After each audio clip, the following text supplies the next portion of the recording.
ahli yang kami tampilkan, ya, yang menggambarkan fenomena-fenomena yang kita lihat dalam kehidupan kita berbangsa dan bernegara. Ya. Mengenai bansos, semua mengatakan bahwa bansos itu punya impact terhadap voting behaviors. Ketokohan, ya, itu juga membuat dampak yang lebih signifikan terhadap perilaku memilih. Ya. Jadi kita hidup dalam satu iklim yang ditandai dengan personalized politics. Politik itu has become too personalized. Jadi tokoh itu memainkan peran yang penting. Ya tentu dalam beberapa hal tokoh bisa juga dilihat secara negatif, ya, kalau dia memainkan perannya secara negatif. Tapi yang pasti tokoh itu memberikan pengaruh yang signifikan terhadap voting behavior atau perilaku politik atau perilaku pemilih dalam menentukan pilihannya. Ya. Nah kami juga sudah mendengarkan ahli yang mencoba melakukan anatomi terhadap Sirekap, terhadap penggunaan data aplikasi IT yang dilakukan oleh KPU. Tentu kami melihat KPU merasa keberatan dengan testimoni, ya, keterangan ahli tersebut, tapi kita akan uji lagi, nanti akan ada saksi fakta yang akan membawa data-data berdasarkan pengalaman yang dia alami selama ini sebagai ahli IT. Ya.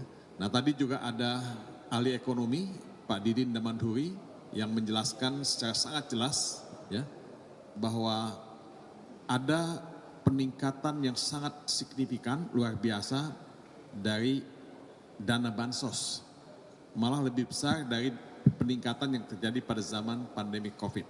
Ini kan kita tidak pandemi lagi loh, kita ini endemik. Gitu. Kita endemik dan seharusnya tidak sebesar itu. Tapi kenapa angka itu naik? Jawabannya sangat politik. Jawabannya sangat politik karena itu ada kaitannya dengan pilpres, ada kaitannya dengan pemilu. Ya. Kemudian El Nino juga sampai November. Ya. Dan juga angka inflasi kita itu tidak naik.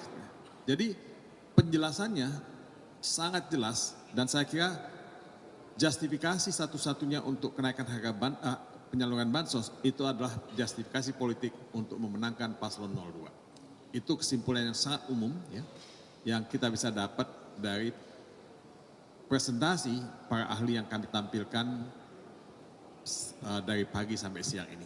Nanti kita tunggu pada sidang berikutnya setelah break, ya, apa yang akan dikatakan oleh para ahli kita karena mereka membawa bukti-bukti itu. Mungkin ada tambahan dari Pak?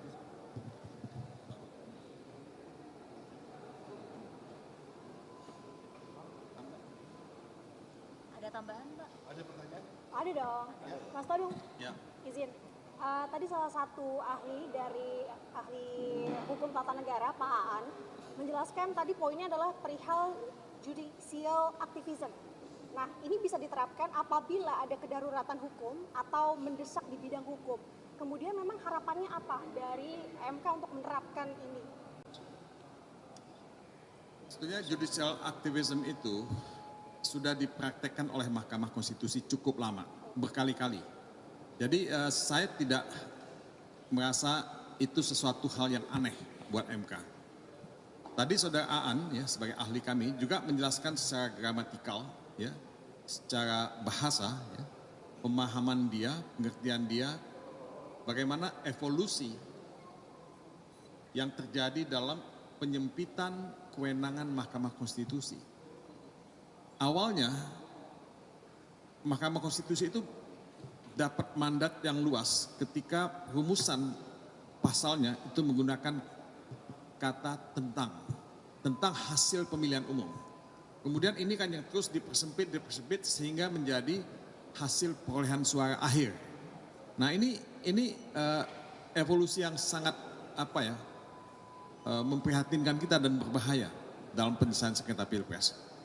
Kita mesti mengembalikan, ya, kewenangan MK dan saya percaya Majelis Hakim MK yang sekarang ini sangat sadar mengenai apa yang terjadi dalam tubuh MK dan tentu kami juga hakul yakin mereka akan melihat aspek-aspek yang non angka, ya, aspek-aspek yang sifatnya TSM, ya, dalam konsiderasi hukum mereka nantinya. Ya, jadi saya tidak terlalu concern dan tidak terlalu khawatir mengenai MK ini. Ya, oke. Lagi boleh Mas? Yang lain dong? Udah. Lagi satu lagi boleh? Oke.